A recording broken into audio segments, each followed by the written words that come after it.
আমার ৪ বছর বয়সী ছোট ভাই দিলু যেদিন পুকুরে ডুবে মারা গেল সেদিন আম্মা পরপর ৪ বার জ্ঞান হারিয়েছে। নানু আর ছোট খালা কাঁদতে কাঁদতে চোখ মুখ লাল করে ফেলেছে। জিলু যেদিন মারা গেছে সেদিন ছিল রমজানের ঈদ। আম্মা আমাদের নিয়ে ঈদ করতে মামার বাড়িতে এসেছে।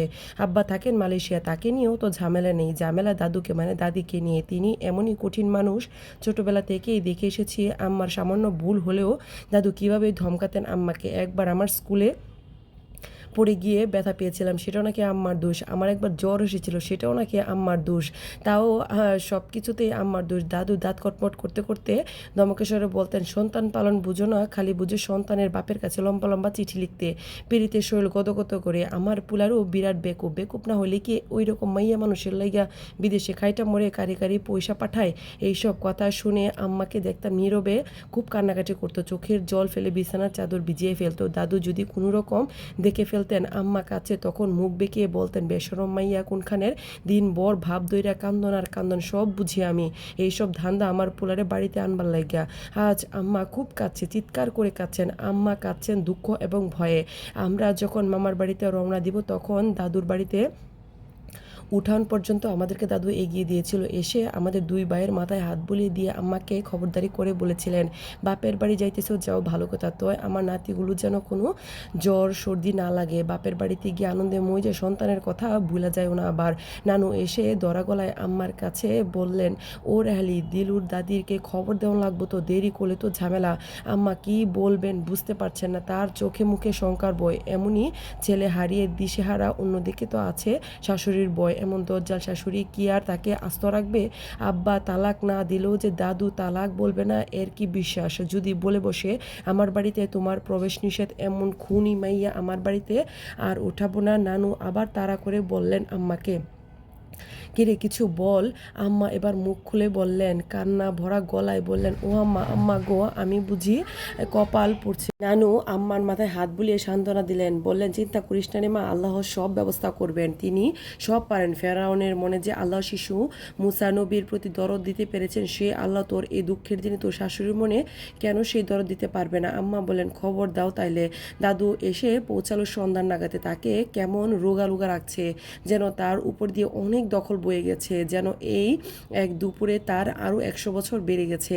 এমনকি দাদু আদরের নাতি ছিল দিলু। দিলু পেছনে সারাক্ষণ গুড় গুড় করতো। দাদু যেইখানেই যেত দিলুকে সাথে করে নিয়ে যেত। দাদু আসার সঙ্গে সঙ্গে সমস্ত বাড়ির মানুষ নীরব হয়ে গেল। আম্মা বয়ে জড়সড় হয়ে বসলো। দাদু এসেই চিৎকার চেঁচামেচি করে কাঁদলেন না, আম্মাকে কিংবা নানুকেও বকলেন না, আমার কাছেও গেসলেন না। তিনি এসে সোজা দিলু লাশের কাছে গেলেন, গিয়ে তাকে কুলে তুলে সারা বাড়ি হাঁটলেন। হাঁটতে হাঁটতে দিলুর কপালে গালে চুমু খেলেন। তারপর সেই লাশ নিয়ে অনেকক্ষণ ধরে তিনি বসে রইলেন কাঁঠাল তলায়। কেউ তার কাছে গেসলেন না ভয়ে। সবাই তার কাণ্ড দেখে হতবম্ব, কিছুই বোঝা যাচ্ছে না পরবর্তীতে কী ঘটবে। আম্মাকে কেমন উদ্বিগ্ন দেখাচ্ছে। নানু আর খালাদের মুখে কোনো ভাষাই নেই। এই বাড়ির সবাই নিজেদেরকে ভীষণ অপরাধী মনে করছে। আমি আমার আঁচল ধরে দাঁড়িয়ে আছি।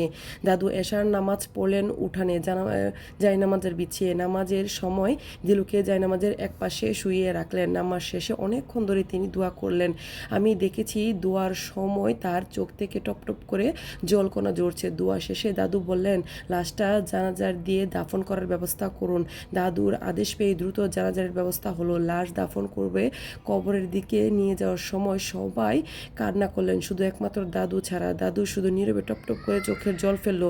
পরের দিন আম্মা আর নানুর সাথে দাদুও গেলেন দিলুর কবর দেখতে। কবর দেখে ওনারা ওখান থেকে ফিরে আসার সময় আম্মা চিৎকার করে কেঁদে উঠলো। ওই সময় দাদু গিয়ে জড়িয়ে ধরলেন আম্মাকে। তারপর বড় মায়া বললেন, এই দুঃখটা আমি বিরাট বুঝি মা। সন্তানের কবরে থাইকা ফেরার সময় মার যে কী কষ্ট হয় তা আমি জানি। আমার বয়স তখন 7। এই সময় আমার এক ভাই বিলে ডুইবা মারা গেল। সেই ভাইয়ের কবর থেকে ফেরার বেলায় আমার মা কি চিক্কর দিয়া কান্দা উঠত। ভাইয়ের মরণের 32 বছর পরেও দেখেছি মার এইরকমভাবেই কাঁদতে।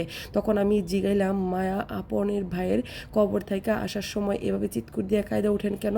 মা তখন বললেন, মারে আমার তখন প্রসব বেদনার কথা মনে পড়ে যায়। মনে হয় এত কষ্ট করে যে সন্তান দুনিয়াতে আনলাম সেই সন্তান এমন মাটিতে পড়ে থাকবো কেন? এ তো আমার 7 রাজার জন, আমার মানিকরে এখানে একলা থুইয়া যাইতে আমার পরাণ মন চাই না। কলিজার বুকটা বুঝি 32 বছর পরেও ছিঁড়া খান খান হয়ে যায়। কথাগুলো বলে দাদু কেঁদে উঠলেন।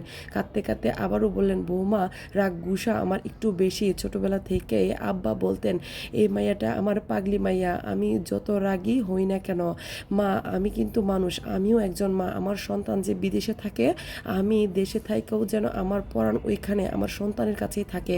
দিলু হারানোর শোক কত এটা আমি হারে হারে টের পাইতেছি। কাল রাতে এক ফোঁটা ঘুমও হয় নাই আমার। সে তো আমার নাতি, তোমার হইল সন্তান। আল্লাহ দুনিয়ায় মায়ের কাছে সন্তানের যেটা আপনার কিছুই নেই। রাজরাজ্যের চাইতেও বেশি আপন এই সন্তান। সন্তান দেওয়ার মালিক যেমন আল্লাহ, নেওয়ার মালিকও আল্লাহ। সব আল্লাহর মর্জি। এখানে তোমার আমার কেউরই কোনো দোষগুণ নাই। আমি তোমার দুষবো না মা। সন্তান হারার মার মনে কষ্ট দিলে আল্লাহর আরও সইবে না। কথাগুলো বলতে বলতে দাদু আবেগপ্রবণ হয়ে উঠলেন। তার কান্নার মাত্রা আরও বেড়ে গেলেন। মা শুধু বোকার মতো তাকিয়ে রইলেন। আর আমি খানিক তফাৎ থেকে ভাবলাম, জগতের মায়েরা বুঝি শুধু অন্য মায়েদের খুব ভালোভাবে চিনতে পারে, তাদের ভেতরের কষ্টটা অনুভব করতে পারে। এটা ছিল একটা মায়ের গল্প। আর এই গল্পটা পড়ে আমার খুবই কষ্ট লেগেছে, তাই আপনাদের সাথে শেয়ার করলাম। এই গল্পটা যদি ভালো লেগে থাকে তবে আমার গল্প পড়া বলা সার্থকতা। আজকের মতো এই পর্যন্ত। আল্লাহ হাফিজ।